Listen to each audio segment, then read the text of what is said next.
Udacity Talks. My name is Sebastian Thwan, and this is the third time we have a super exciting guest with us.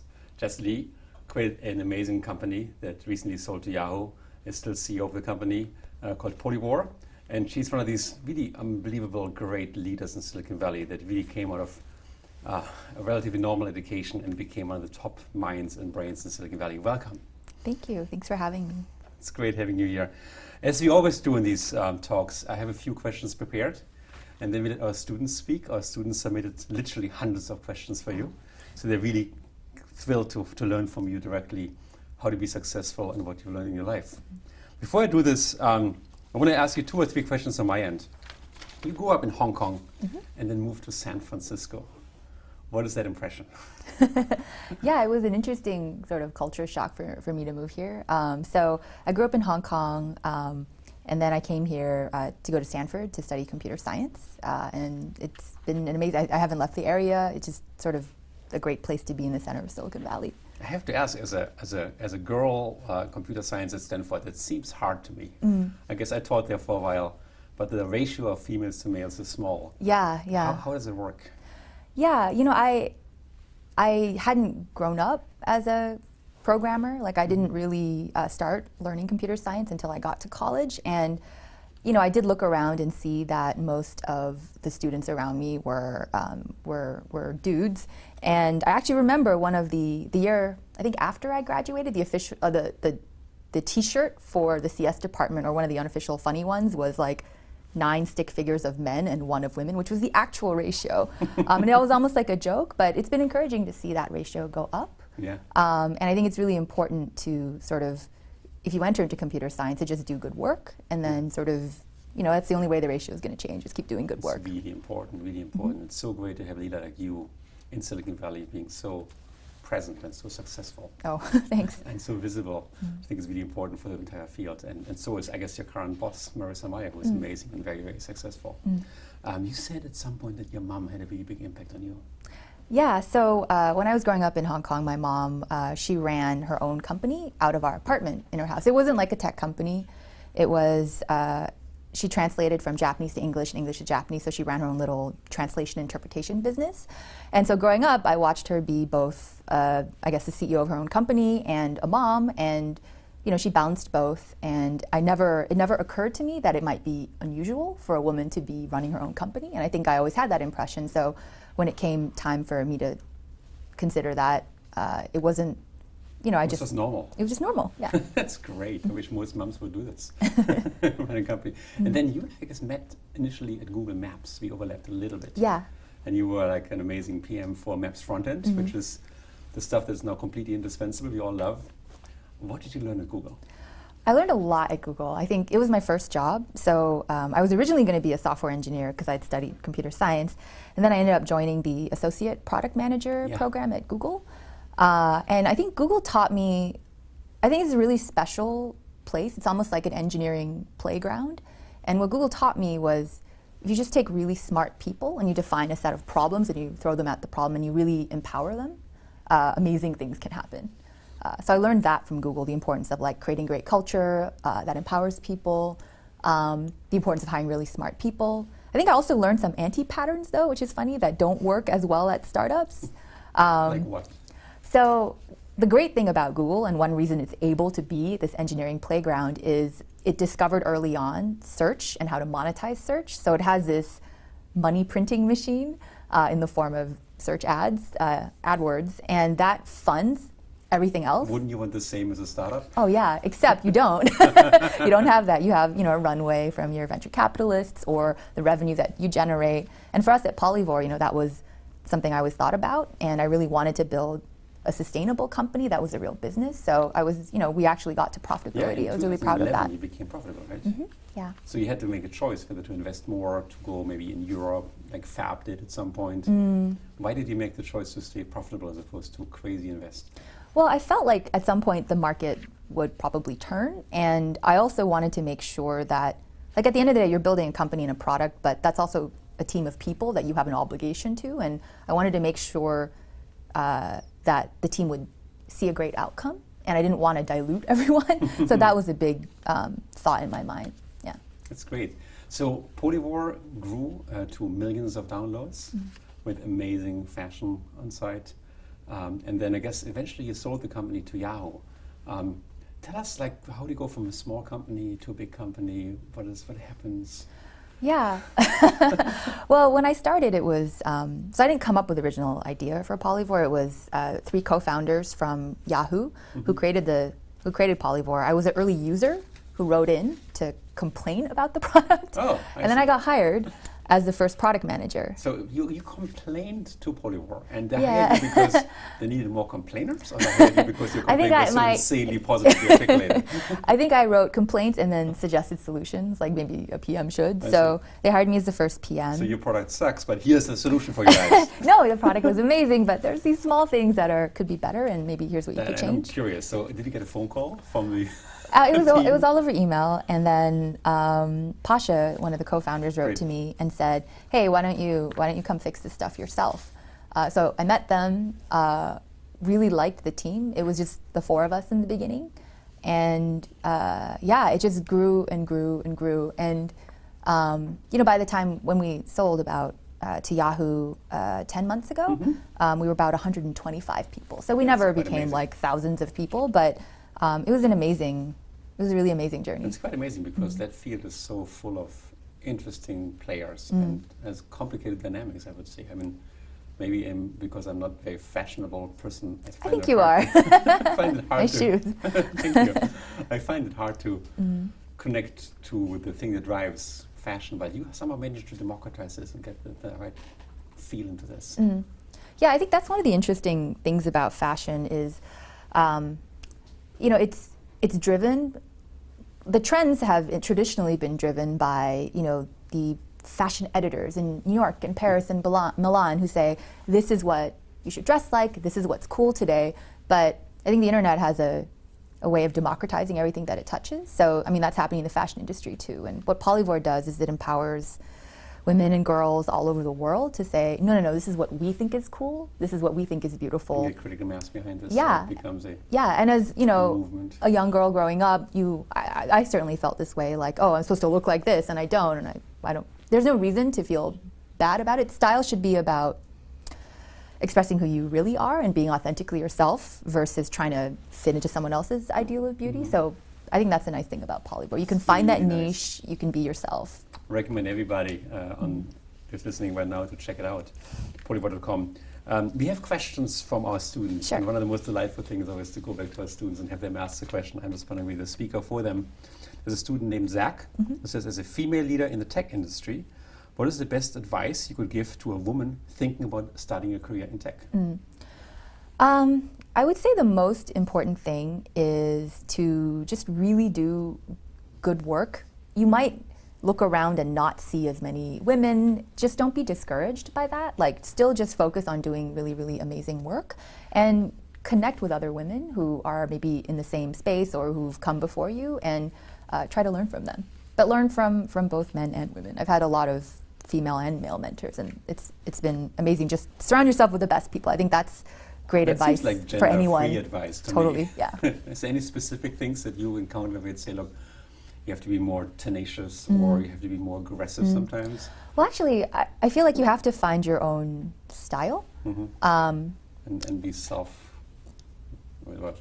Well, yeah, you have to lean into whatever your strengths are. I think as I was figuring out my own leadership style, I looked around at different role models and found a lot of male leaders whose style wasn't quite right for me. So I had to figure out what my own style was and lead sort of in a way that was authentic to me. And I've had a couple of different really amazing role models who taught me it was okay to sort of let my personality out or not fit that classic alpha male mold. And so I would say, think about that, look around for that, and find the style that's right for you. That's great. Let's see, a student named Piranut asked the question, what one piece of advice would you give to your younger self at this point?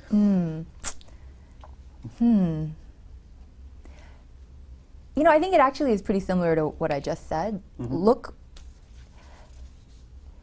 Especially now with experience. Like, you're still extremely young, I should say. Come back in 20 years when you're 30, and we can ask the same question again. I think I was a little bit discouraged at first and felt like maybe I couldn't be a leader because I'm a little bit on the introverted side, a little bit quirky, a little weird, and I just felt I didn't fit that classic mold. And then I figured out that I could do it my own way. And that was because I saw other role models whose style I could take a little bit from and learn from. So, you know, maybe that's the one thing that I would go back and tell myself: be more confident earlier on and realize, like, I wish I'd learned that lesson earlier. Yeah, that's actually a great lesson. It's interesting. I meet sometimes people who have terminal cancer, and then they say, boy, now I realize I should just be confident. I should just stop all these anxieties and just be myself. But sometimes it takes a very massive moment in your life. In your case, you just grew up with this and learned it naturally and learned it very successfully, which is amazing. Thanks.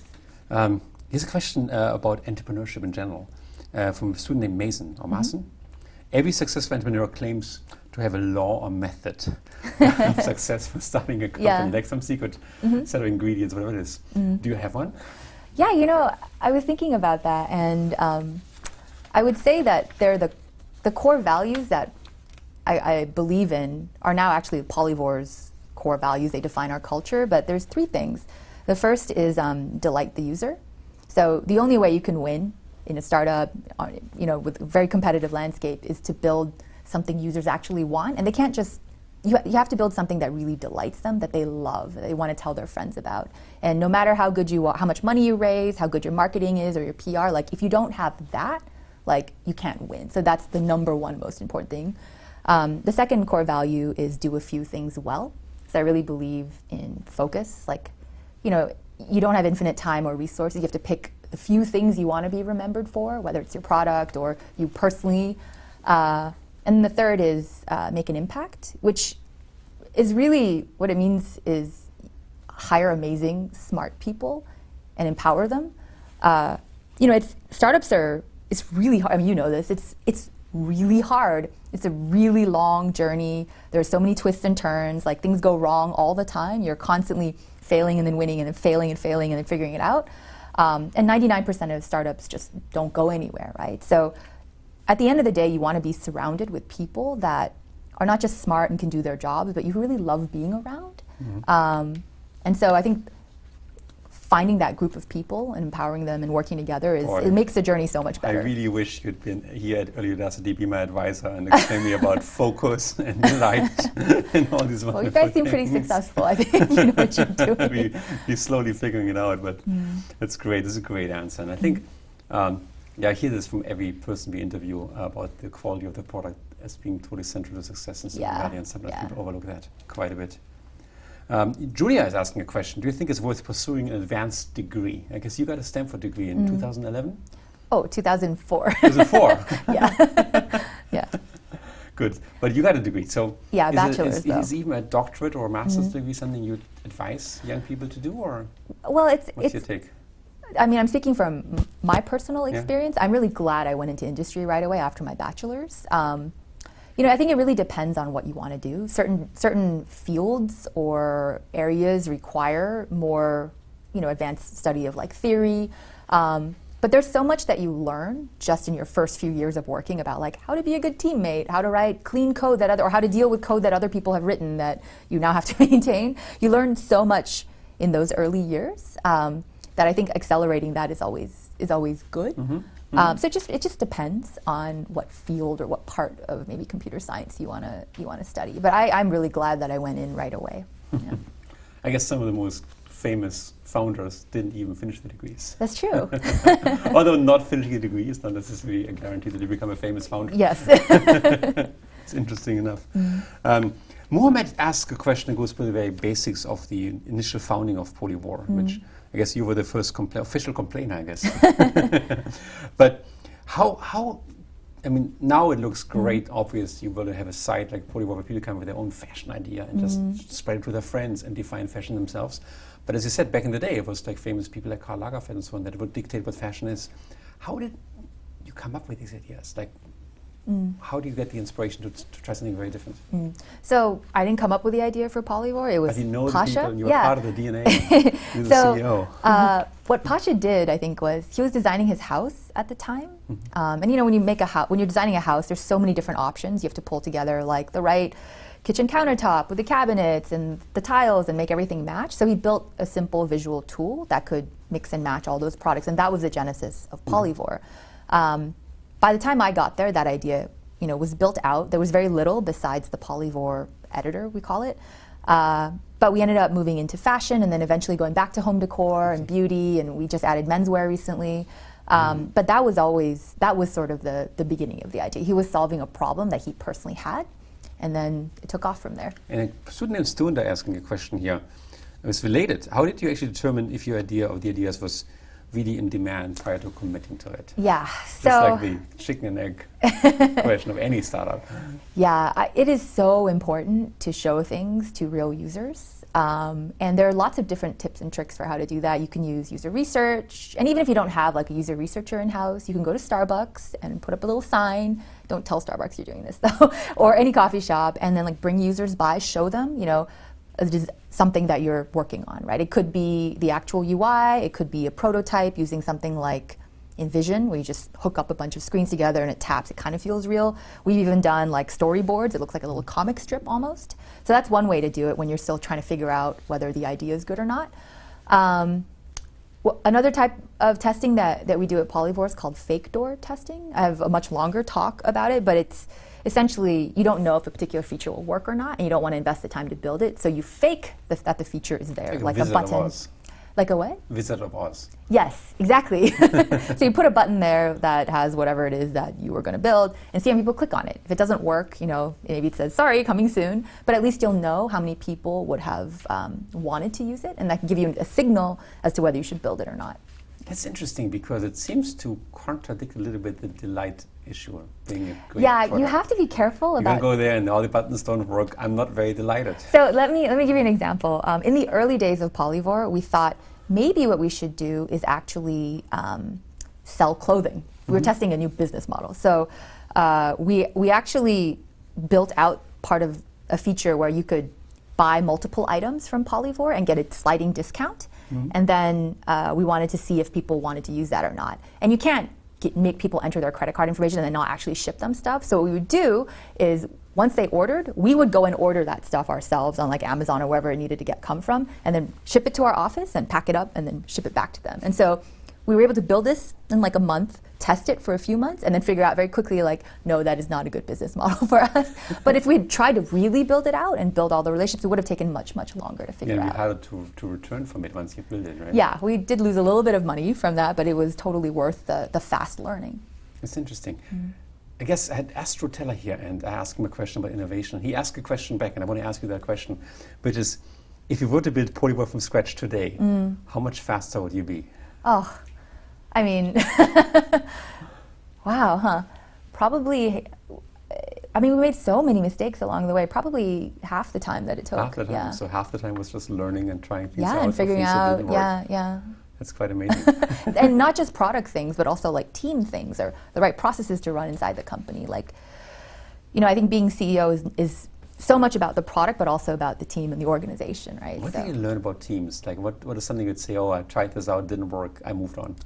Oh man, so many things. A lot about finding the right people and recognizing quickly that it's not going to work, and why, and then, you know, moving quickly and figuring out. So fast firing. Well, I think I tend to be a little bit more on the lenient side around those things, and just really wanting people to work out and like keep trying, and maybe, you know, I think I made some mistakes there, probably. Yeah. That would have been some time saved, yeah. That's interesting. It's actually not an uncommon answer by CEOs to say sometimes I wait too long. Yeah. Okay, so Alice is asking a question. One of your core values, Jess, is doing a few things well, as you just articulated yourself. The question is, the programming world is so huge, and as a young programmer coming up or growing up, how can we know what things really matter in the programming world, and what does it mean to do something well, and how can we focus on those? So I think there's sort of the one thing that I would consider learning besides sort of, the most recent, the obvious things, like pick recent technologies, learn how to write good, clean code, like all the programming sort of nuts and bolts and basics. I would say that some of the best programmers that I've ever worked with are the ones who don't just think purely about the technical side. They want to actually understand, why are we building this? What's the user want out of it? What's the goal? What's the business goal? And can connect, the engineering and the technology with the actual business purpose. So I think learning about that side of the house is actually a really good skill to have alongside the programming. Mm-hmm. Mm-hmm. Nice. Here's a question about social goods by Nishant, who asked, how do you balance in a company like Polyvore the social good with the money-making aspect of company? The nice thing about Polyvore is the way we make money is when people shop and they click out, we get paid per click. So we have what I like to call a resonant business model, where the user's happy because they found a product they want to buy and they discovered all this great stuff from, real people have told them, like, this is what, check out this look or this outfit that someone else has created. And then they buy something, then our advertisers make money. So what makes a user happy, finding a product they like, is also what makes our advertiser happy. So that's a resonant business model versus like a dissonant one. So it kind of just goes hand in hand. Because all the shopping and the content is driven by the community of people who are trying to democratize style. That's good. So that the more social good you have, the more your advertisers will be happy. Yeah. The more money you take from them. Yeah, because it's a resonant. And you don't want to be model. socially good to your advertisers, obviously. Otherwise, you had a conflict. It's going to be socially good to your users. So you optimize for your users, even though the advertisers pay the bill. So the people you optimize for, they win too. And this is what Larry Page told me, that Google optimizes for the users, even though the other guys pay the bills. It's an interesting model. Going forward, looking forward, since you're so part of the fabric of Silicon Valley and so much in this innovative space here, what do you see as great new things next 5 to 10 years happening here in Silicon Valley? Oh, interesting. I'm really excited about AR. Yeah. Augmented reality. Yeah, augmented reality. Like to bring. Did you try Google Glass? Yes, I am an owner. I did buy the Google Glass. It wasn't so good? Well, I think the form factor and then the apps that were available. Yeah. You know what I really want is I want kind of like a personal CRM almost, to pull up and do facial recognition. I know that's explicitly what Google didn't want to happen, but it's going to happen. And I would be really excited to just have recognize that. every face. Yeah. And be able to memorize things and so on. Yeah. And wearable tech too. I think wearable tech right now is very focused on bringing your phone from your pocket to your wrist or something. It's that much closer to your face. That's not that interesting. I want to see your clothes actually regulate for your temperature or something, or just real heat up or chill you down. Yeah. So I think bringing sort of what we know and use on the internet into the real world. So that really integration physically close to you and have your clothes charged every night inductively, perhaps, and you wake up and maybe have even advertisement space when you sleep that you can rent out, change the color on a button press and so on. That'd be interesting. Anything else you'd see in Silicon Valley you're excited about? There's so much, right? Yeah. I love what you guys are doing. Thank you. Yeah. You're trying to change the world too. Yeah, I think there's still so much more to be democratized, and education is a really big one. Hans is asking a question.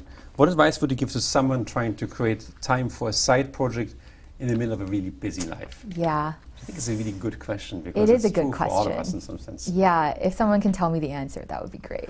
I don't really know. I have not been super successful at creating side projects. I have in my mind the idea that I will one day draw a comic book or something. I really love to draw, and I haven't been able to make time for it. So I would say maybe the right thing to do is don't make it a side project. If it's something you're really excited about and passionate about, go whole hog, just jump in, quit your job, go full time and try to do it. Just do it. Make a side project your main project. Yeah, or if you figure out the answer, let me know. Yeah. It's true. Once you take the risk of making it a main project, you do a much better job because you have to make it work. Yeah.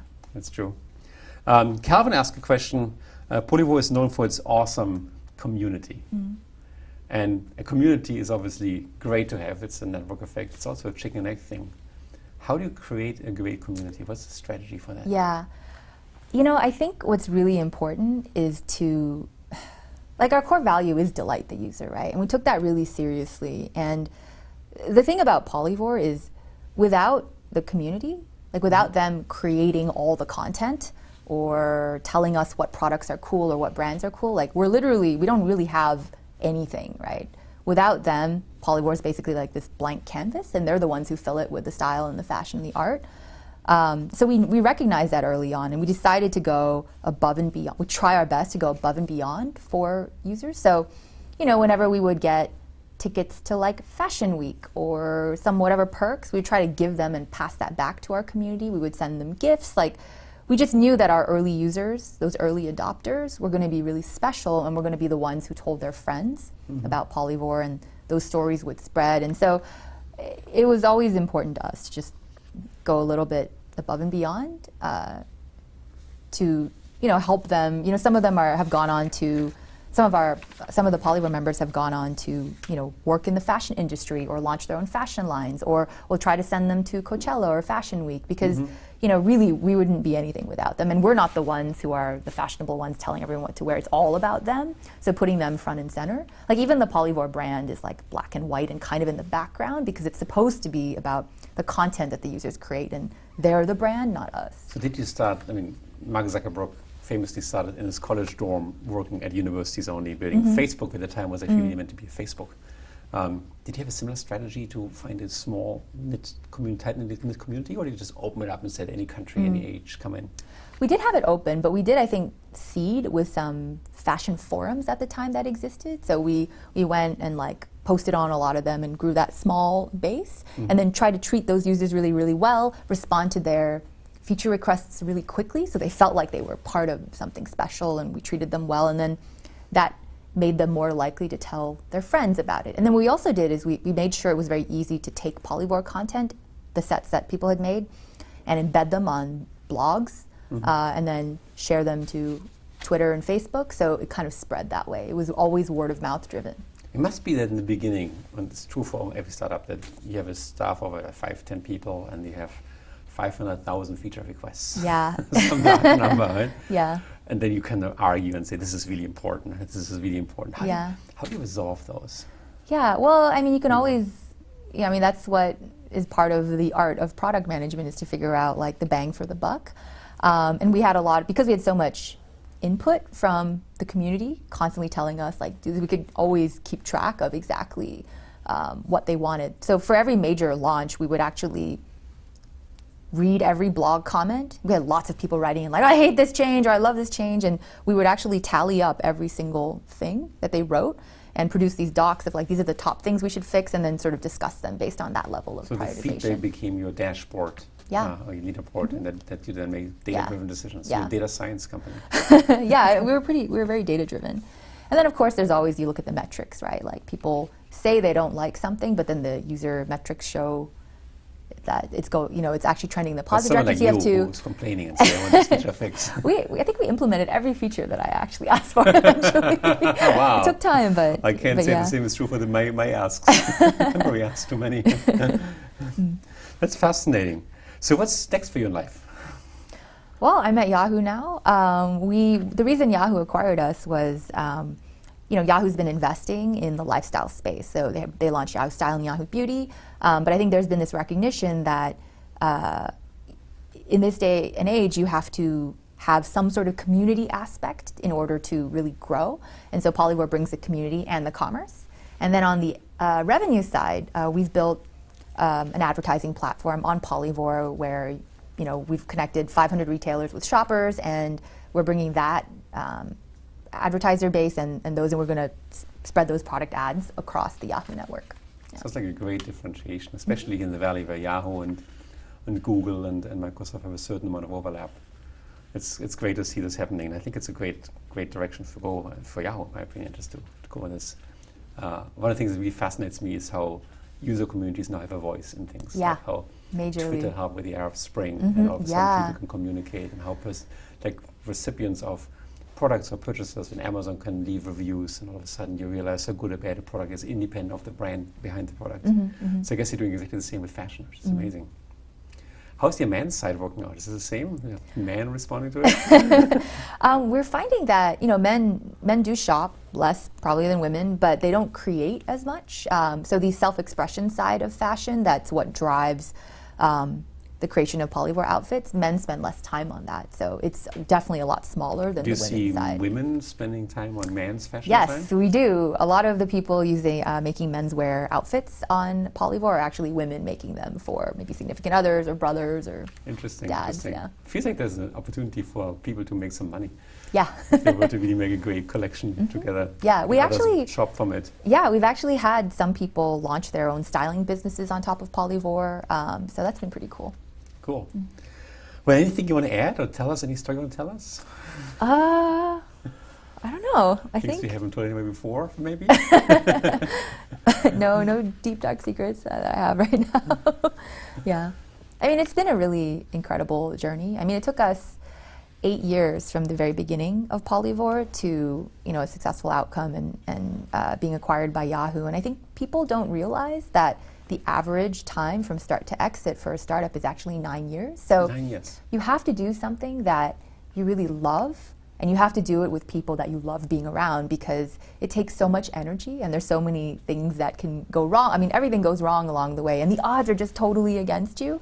Most startups don't just fail, right? So you just remember that the journey is supposed to be long, it's supposed to be hard, but enjoy it, right? Then I have to ask you, when you say you want people that you want to be around with, how do you interview? Like, what criteria do you look after? Yeah. Well, so there's the culture fit side of things. So I talked about our core values, and what we did from that is we identified like certain skills or yeah, but if I have an interview, I'm honest, and I'm respectable, I'll treat you well, and I'm going to fake all these one for another. So how do you interview people to tease out whether they're really good culture fit? Yeah, well, so we picked terms like craftsmanship or like it's something we care about. If you're going to polish the details from the do a few things well core value, we like people who have a little bit of craftsmanship and want to take the extra care to do things well. Impact, like the kind of person who steps up and says, oh, let me do more, let me volunteer to do more. So we identified those things, and then we came up with a list of questions that we thought pulled that out. And then we always look for is if people can talk in detail about past experiences that indicate that kind of behavior, then that's usually a good sign. So it's just basically behavioral interviewing. So there's that. Plus, there's do you have the skill fit? So there's culture fit, there's skill fit. And then there's just like, how do they act during the interview? Are they like nice, or are they kind of a jerk? And we have kind of a no asshole rule. So we look for that as well. And then reference checks are actually very important. Yeah, I agree. I mean, we have a huge number of Udacity students watching this right now, and many of them come from international countries. Some of them are advanced in life and had a previous career. And what we find is that there's a lot of confusion and anxiety about the interviewing process. I almost wonder, do you have any advice for our students? How to be better prepared and maybe more self-confident? Yeah. I think it's always good to go in knowing the product of whatever company you're talking about. I've seen some people really impress me by bringing in, like one guy, he came in with this book that he had made of suggestions, and it was all in the right fonts and colors of Polyvore. So he paid attention to the details of our brand and like came up with suggestions. And so sometimes if you really want a job or you're really excited, like when you go that extra mile and you know the product, you know the brand, you research your interviewers beforehand, like that I actually think that goes quite a long way. But it's always kind of a tough situation to be in when you know you're I don't know. Yeah. Jess, it's been an unbelievable pleasure having you here for Udacity Talks. It's so fascinating to hear you explain what you've done, and I really admire your work.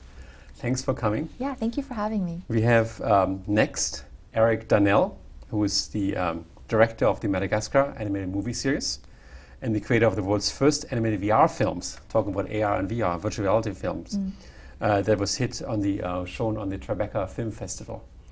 So stay tuned, come see us again, and thank you so much, Jess, for coming. Thank you, thanks for having me.